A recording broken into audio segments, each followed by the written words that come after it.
donor.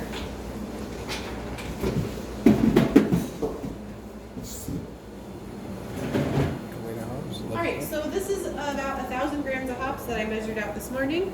I dried it out a little bit just to eliminate any extra moisture that might have been in there. These were donated by a potential client, and he was like, hey, I have all these old hops that are like 7 years old that I can't use. You can use them for your class, and then we're gonna send him the oil so that he can see, oh, this is what your machine does. And we get free hops for our class. So these have obviously already been ground and then pelletized. This is not what your material will look like, obviously. So I have to grind it again so that we can use it for extraction. We grind to about a coffee grounds consistency. We need that surface area so that the CO2 is interacting with all of your material. If you have big chunks, it's only going to extract what's around the outside.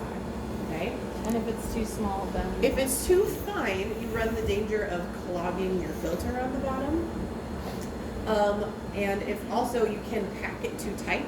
So if you pack it really tight, especially if it's ground fine, the CO2, rather than evenly flowing through all of your material, it's gonna look for the path of least resistance because it's really tight, and it's gonna find it and channel rather than passing through evenly. It's gonna create channels, and you're gonna miss a lot of the material. So you want relatively loose coffee grounds consistency material to avoid channeling and to avoid clogging your filter. If you clog your filter, nothing's gonna happen, right? Because it can't flow through the rest of the process. It's gonna get stuck right there. So do you find anyone that's like measuring the PSI of the pack or anything like that? Like Density test? So what? Density test? Yeah, like is anyone Inside the solvent chamber? Yeah, Not like that- for your biomass, like Not yet. Not that I've heard of. That'd be cool. Kind of like soil will express on its Yeah. Would you Yeah, not know exactly. that it's channeling Kind of until stronger. like Yeah. you pull it out at the end? Yeah. Okay. You wouldn't really So know that you had imagine channeling what until you that'd took be. the cup off and realized there wasn't much in People. there. Right. Yeah, Yeah. that's what I was wondering, if you could jam that thing full as tight as you can get it, because every run counts. Yeah, there is a limit to how full you want to Yeah, fill it, or right. else it's not going to be an efficient So extraction. you just said every run counts. To me, I didn't look at it that way. I thought about I'll run it as often and clean as I can with as little, a reasonable amount. Time is one of your most crucial things on anything, so Yeah. the more time, even if it doubles, some way along the line it's costing you something. Yeah, Right. Even if it's your time, if you don't put value on your time, it still costs you. yeah.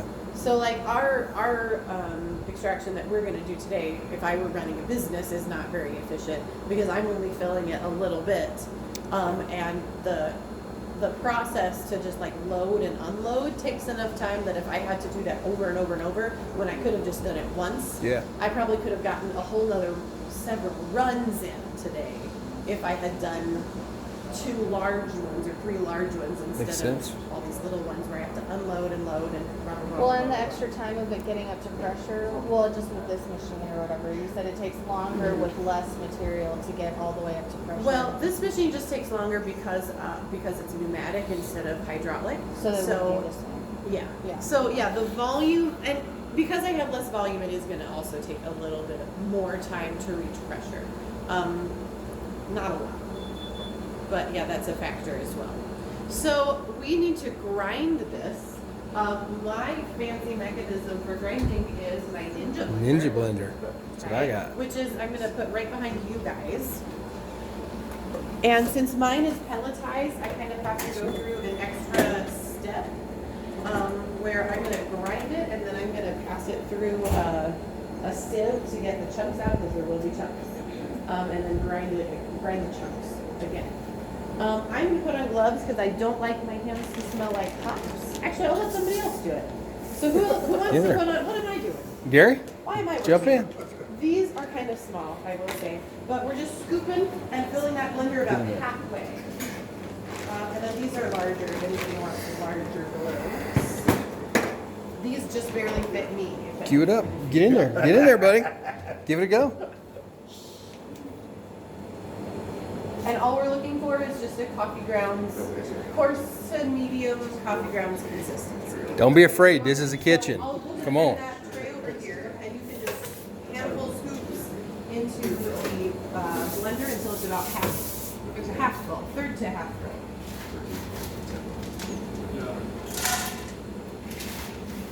So if you're running a small operation, a Ninja blender might be all you need for your processing needs. If you do have a really large system, you'll want a more industrial size of food processor. That's probably good right there. And then Have you shown that like size of particle matter plays a big difference? it, I mean, not big, you're talking but about it's- your target is coffee ground consistency, but within that, that's a spectrum. So does it really like make a huge difference as far as yield and those things are concerned? it doesn't make a huge difference, but it does make A difference, sure. But no, like it's not. There are probably clients out there that have found this micron grind is the one that we like the most. Okay, so it does have some like Some of those mills are crazy expensive. right. We saw a guy using a Black & Decker food processor, and they had a guy with one running two of them at a time, shaking it, and His job was to run them. that's what he did. I have heard clients say that metal blades work better than like those weed whacker nylon blades for breaking up trichomes apparently. So that's something to keep in mind. This is gonna get loud for a second. Sorry.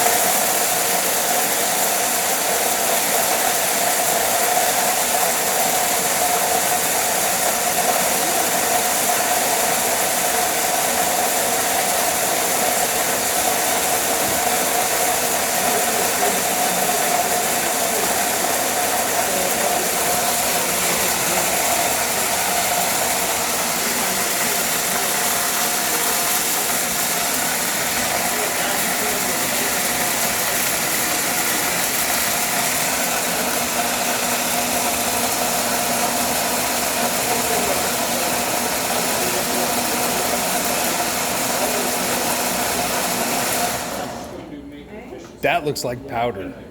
Well, you'll see when I pour it out though. Wow.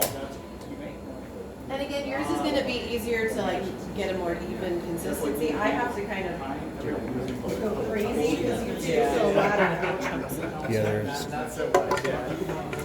And then someone else with gloves. shift. Yeah, we're just gonna push it through the sieve. Get And you you, really get do you. have to push it or else it takes forever. Make you a deal. You send me that video, I'll send you one And of the actually, presentations. Steel buddy. that's the process. I'm gonna let you guys do that for a second. I'm gonna get some ice to put in that tank so that it reaches the temperature that I want. Never mind, I know what it is. Okay. So if you guys want to keep that process going, I will be right back. Feel free to take turns. Go. Load her up. Oh, you gonna take some of this stuff too, or no? Keep grinding them. I don't know. Do you take the pieces that don't fit too? I don't know. Fill yours up. This is my first time. You did it like a pro. How do I do this? Go halfway. Right.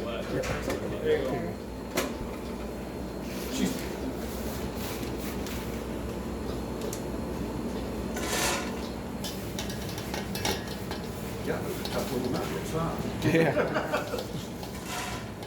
We're making you some kefir in a little bit. So lift that up. How? That shit's fine. Smell like coffee You get beans? stems and stuff, you want this, even That though you is get fine. sticks and stems and stuff in there, you still want that bottom to be most consistent. Yeah, so even sifting that like this, I think you're gonna have to do work.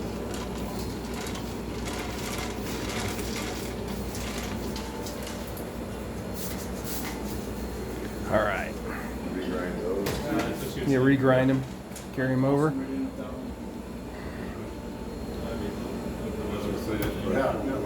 Shh, see what that ninja can do. That's about all she had in Let's it. burn that ninja up. It's a ninja can handle it. Oh, that white corner. There's a corner right here. Here. This has to match up over here to that. Gotcha. There you go. I'm not a smoothie You must guy. have one of those. I do. You're ready already.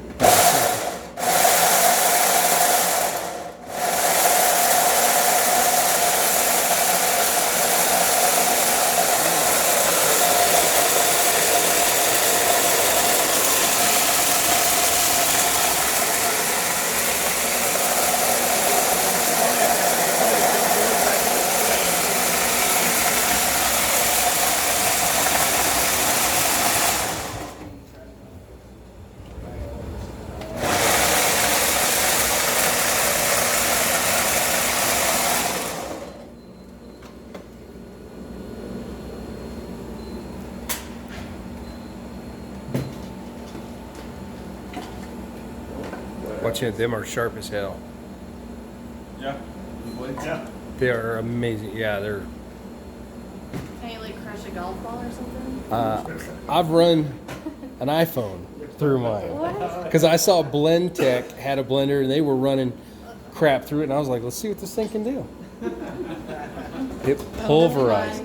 Biomass processors. Yeah. Fantastic. This is the most fun part. No. The fun part is taking the cup off it.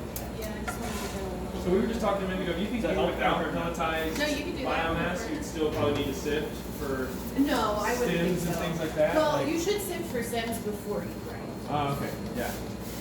Yes. So these little Because you don't want stem matter. Yeah, right. these little bits here, Preparation. you couldn't run that through like that, or it's better or not I could, because of but the I'm not surface gonna get area. very- yeah, I'm not Yeah. going to get as efficient of a yield. Blend it up. So this is a little more than yours. Yours wouldn't be this time. Yeah, take a look. Show that, Gary. You see that? Pull this out here. Pull this out. Take a look. Show this to everybody. Here, pull that off. Let me show it to you. Take a look at this. It's like fine.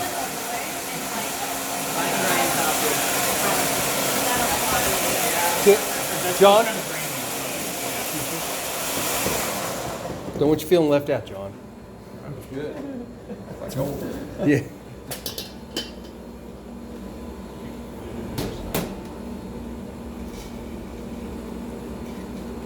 Getting closer. Getting closer. Push her through.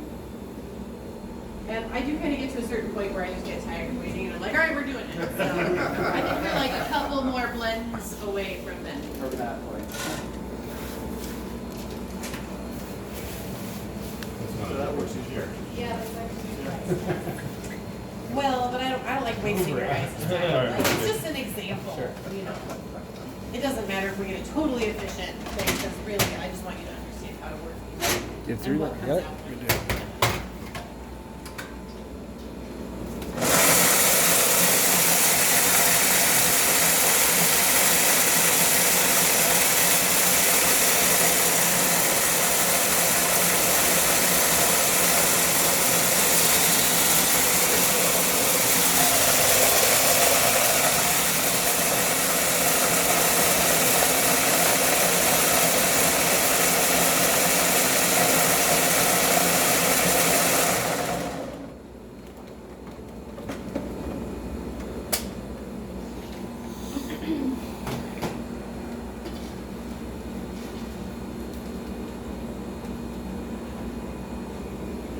One more time? Yep. Yeah, one more. Let's make this the last one.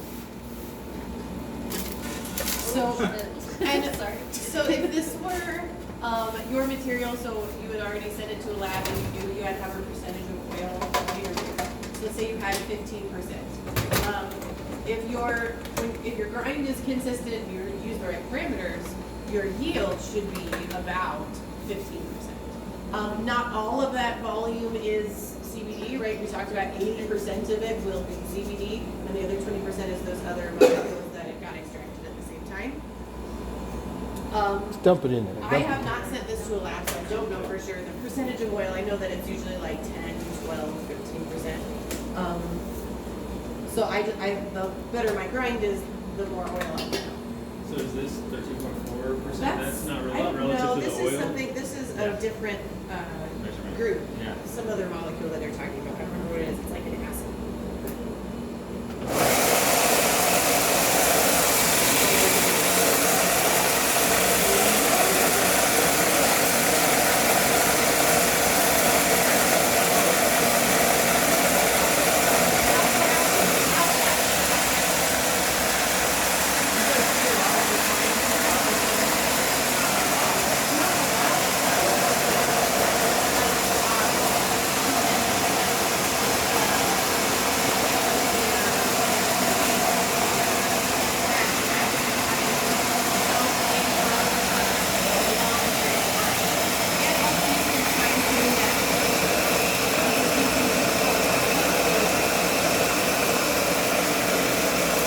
Awesome.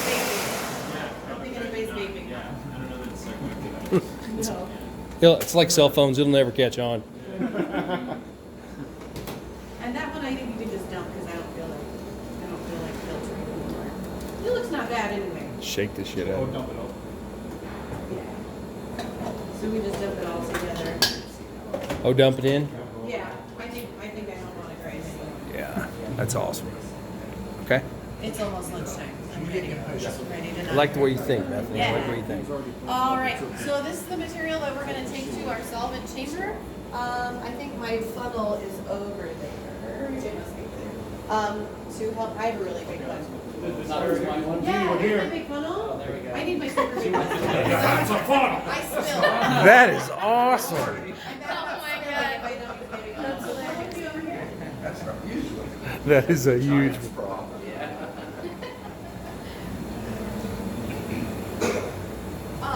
And let's have a different volunteer this time. Open up the solvent chamber, and I'll show you what you have to do, and then I'll let someone else do it. Get in, Leon. Yeah, I'll do it. Yep, get in there. Yes. So, this is what we're setting, this is what it's reading. Okay. So we're getting pretty close on expansion. We're good. I added some ice, and really the pump isn't actually even pumping right now. So once it starts pumping that ice water that I just put in, I think that detector will read differently. So this, we're going to take this off. I'll let somebody else do it. Let me just show you how. These are just finger tight. The reason for that is once this is pressurized, it's pressurized vertically from top to bottom. This lamp, you couldn't open it if you wanted to because the pressure is pushing so hard up against this plug. Okay? These are here mostly as a visual reminder that the machine was under pressure, at least for me. Okay? So these are just finger tight. You have a washer on either side. You're going to open up the clamp, and there's a plug in there that you can just pull out, just wiggle it out. This guy comes off, it's a quick connect, so you just pull down on that little jacket, and then Quickly disconnect it. and then pull. Okay? Do you do that part first? I would, yes. It doesn't exactly matter, it's just that I do it first. I knew that it was safe to do that because A, it reads 0. Okay. B, it's open, so I know there's no pressure in it. That's always a good safety if you want to be sure. Just leave it open while you're doing stuff like this. Also, the green light. The green light tells me that we're at 0 to 3 psi. So I knew that it was safe to unplug something like that. So I'll let somebody else open this up, and then we'll put in the funnel and put in our material. Who wants to open the clamshell? Go for it, Leon. Okay. Where do you want me to put these washers? I will take them and I'll put them on this table right here. Actually, you know what? The best place for those is just down here. So we don't forget where we are. Yeah. Oh, there we go. Oh, washer down. Right, broken.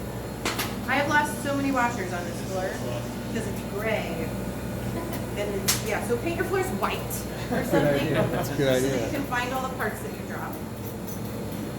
Hot pink, yellow.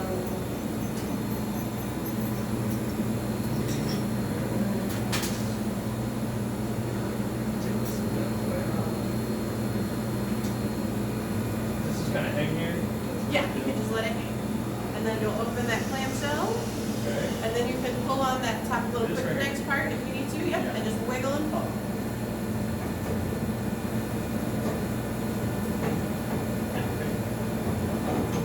There you go. Flip the bottom of that over. It's got the filter. Right. So there's your And there's one of these in the filter. bottom too. The filter is underneath that metal plate that you see on the top. So what's this? Just like That is vacuum grease Yeah. that we just use to make it nice and easy. Now don't put it back in yet because we got to put in our material. Oh yeah. I've definitely done that. So if everybody at the end or today, let me know and everybody's email address. I'll upload this somewhere to YouTube and pull it down or whatever you guys. Okay. Team effort. See how I like to have a big funnel? Yeah, that's awesome. That way I can't mess. Those come with each system, right? No. You have to get your own funnel. But you can make a funnel out of cardboard, it's easy. So where we at? We probably are. Did you say a can look quarter? down in there and see, but yeah, we're probably about a quarter full. Now we are going to wipe down that top edge before Yeah, it we comes put like the plug here. back in, This is because we don't want those particles interfering with the seal of our O-ring. Say that again, Bethany. The inside of that chamber right now has a bunch of dust on it. Okay. We're gonna wipe it down because we don't want that That's dust. dust we create, like static Yeah. pulled it to the side? Yes, exactly. We don't want that interfering with the seal on the plug when we put it back in. So another volunteer can wipe down that top John, edge. you're standing You're there. standing right there. Right top right Yeah, here. just the inside, the first few inches of the inside. Yeah. And it's kind of like dusty, like on it. Does that Right. really matter? It doesn't matter. But just from a cleanliness. It's for a cleanliness perspective, it is good to have some. I like to have compressed air around so I can blow that off Yeah. because it can accumulate on your valves, and then it can actually make it a blockage so that your valve can't actuate all the way if you never clean that off all your dust. Okay, that's great. Thank you. I'll take that. And now we can put the plug back in. Can we do that again? Would somebody You want like to put the else plug back in? Or you want to let Leon reverse go? engineer that thing? You over there? Who's got the plug? Yeah. Hey, it's there it is. Go do it. Hands-on learning is the best way. That's right. I think with sparkling it's hard to get like my Right, and that's only a 5 liter. These 20 So- liters are really. So like, we put the kitchen with silicone acid, like. Oh, that would Yeah, absolutely. something like that. Like really Yeah. or It can be gloves, I so- would imagine would be easier. And then the larger the system, the heavier those are. So you have to be careful when you're taking out the bottom one because you don't want it to just Drop, fall. yeah. Once we have that all put together, I'll have somebody enter our parameters for our Drill those out with a quick pen. Yeah. Yeah.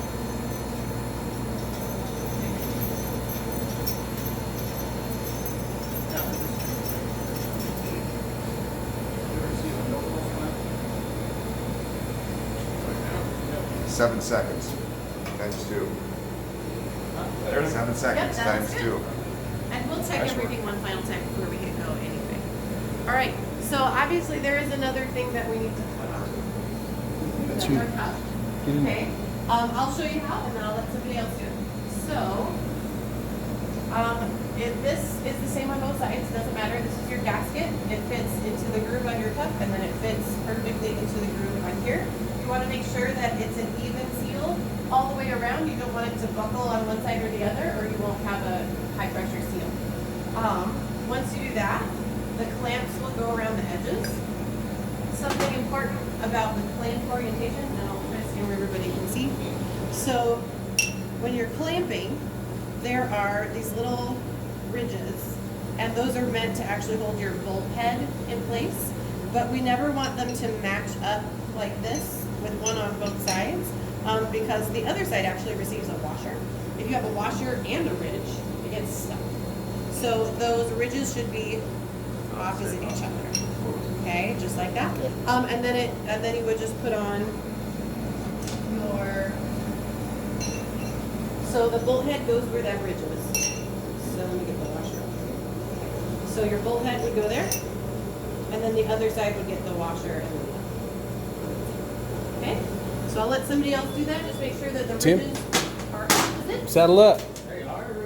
Come on. Get in there. Because I got a feeling we get lunch after we finish all of this. Yeah. That's right. Now those bolts are made of brass, so they are a softer metal, and we recommend that you replace them about every quarter because they do. Every time you put them on and take them off, they start to wear down. It's also a good idea every time you put them on to just check them once they're tightened with your ratchet. Check them with your fingers and make sure they're not wobbling. Okay, make sure that they're not starting to strip and lose their hold. Because if you have a worn out bolt and you're under pressure, it can fail under pressure. And then I've actually had clients that, well, I don't think it was because of the bolts, but for other reasons, they like didn't check and it was still under pressure and they went to take this cup off. And the cup blew through that steel plate down into the floor, and all those bolts were bent at 90 degrees. Thankfully, it never, I don't think it ever happened with someone in the room. Like they had just done the thing and they walked away. But if someone had been, that's obviously potential to get very serious hurt. So always just make sure. Great. Now I'm going to give you a ratchet so you can tighten this down. Okay. And we are looking for even on both sides and about the width of a quarter between the clamps. So it's either the width of a quarter or until you hear it squeak. That's when you can stop. So yep, exactly. Do a little bit on one side and then the other to make sure it stays even. Oh, I heard a squeak there.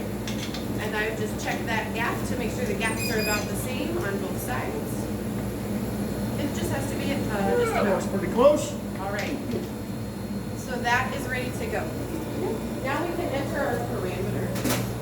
So, who wants to You were push buttons? running it. Run it. Push buttons? Keep running. Giving everybody else an opportunity. All right, very good. Hit back at the top on the left. And now you're going to go to set program on the left at the bottom. Great. And your password for today is 1234. All right.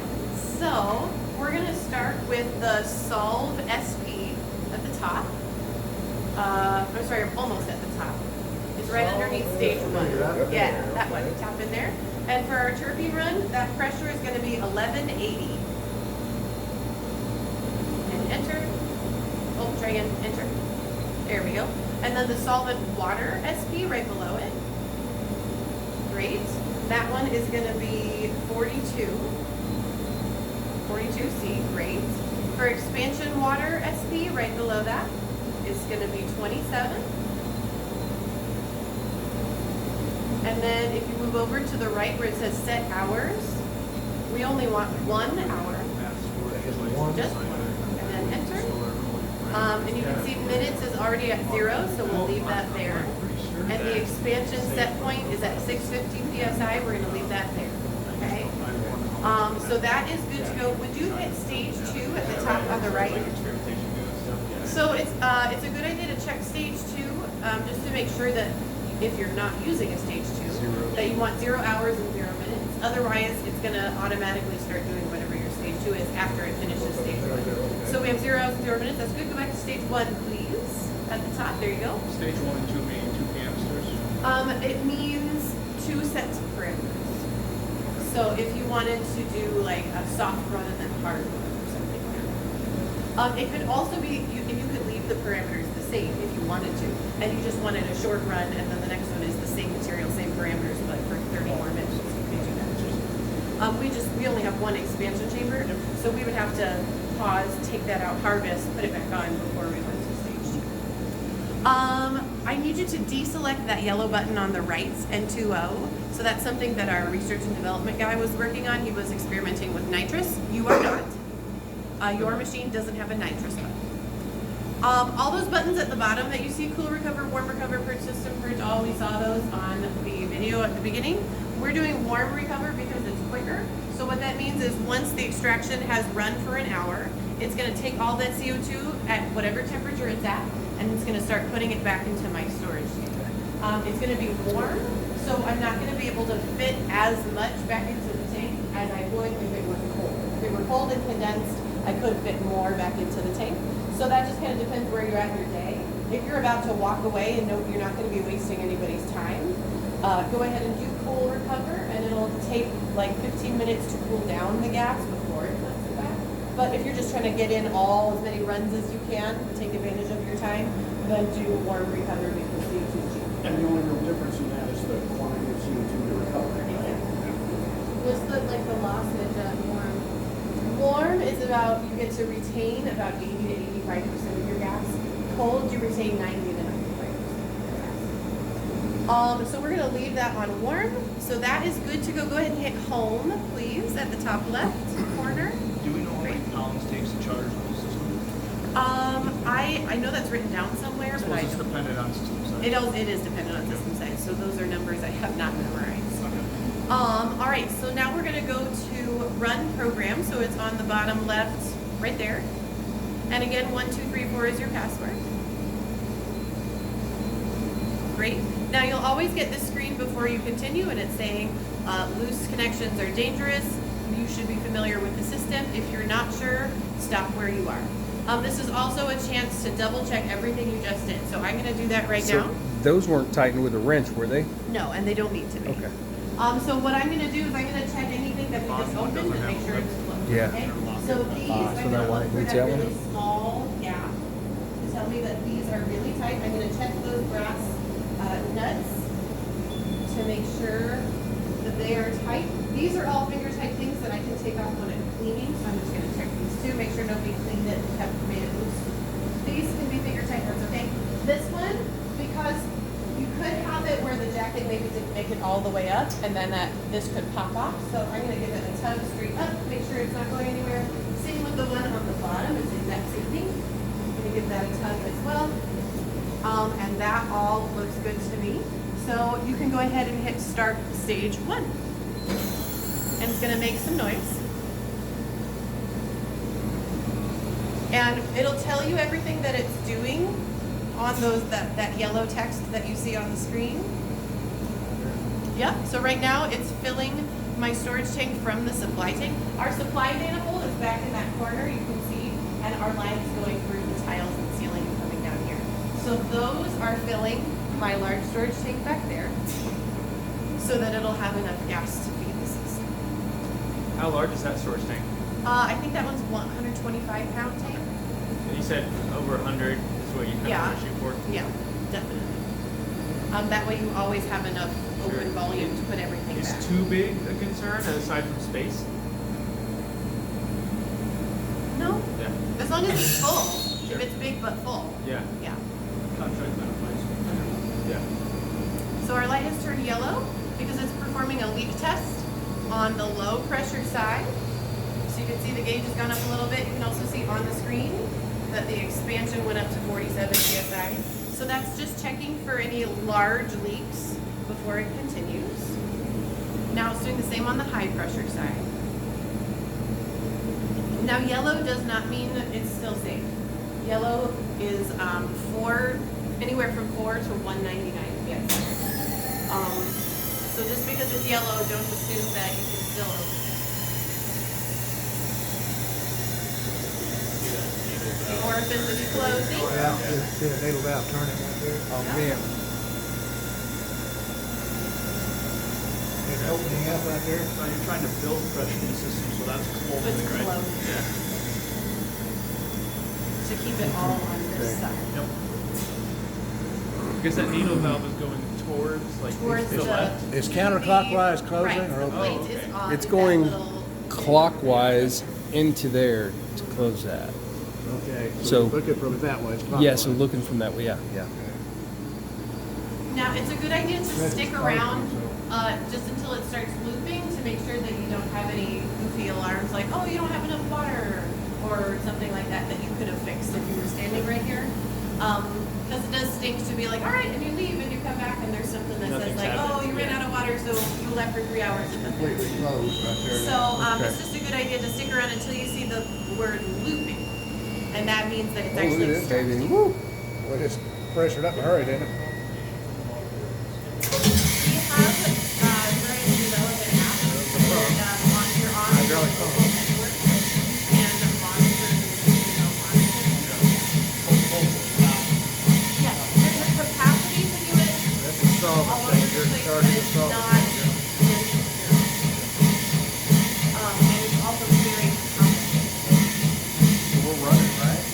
Yeah, so right now it says charging solvent chamber. So we're not extracting yet. The loop hasn't started. It's just pumping pressure into that vessel.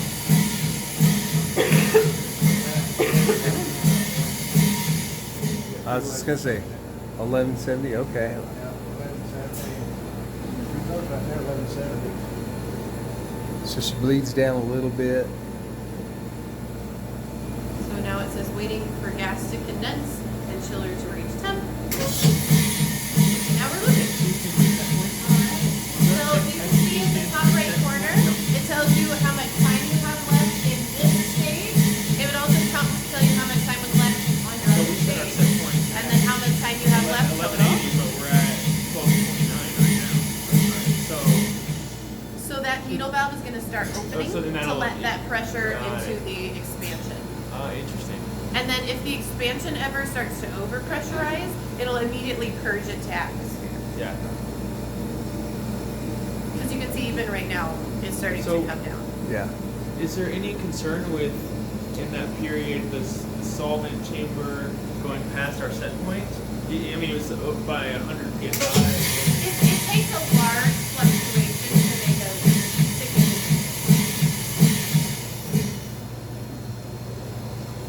All right, so this is an autonomous system, so we can walk away, and we're going to come back in an hour and look at our turbines in the cup. Cool. So, and hopefully our lunch is here.